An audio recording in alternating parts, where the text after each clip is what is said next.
Your spiritual life belongs to you.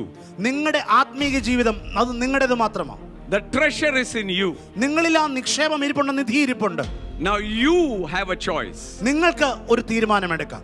The Bible says വചനം പറയുന്നു in Romans 12:1.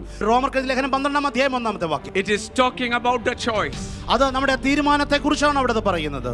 I beseech you therefore, brethren, സഹോദരന്മാരെ, ഞാൻ നിങ്ങളെ ഓർമ്മിപ്പിക്കുന്നത്, by the mercies of God, ദൈവത്തിന്റെ മനസ്സലിവ് ഓർപ്പിച്ച് നിങ്ങളെ പ്രബോധിപ്പിക്കുന്നത്, നിങ്ങൾ ബുദ്ധിയുള്ള ആരാധനയായി നിങ്ങളുടെ ശരീരങ്ങളെ ജീവനും വിശുദ്ധിയും ദൈവത്തിന് പ്രസാദമുള്ള യാഗമായി സമർപ്പിപ്പീൻ.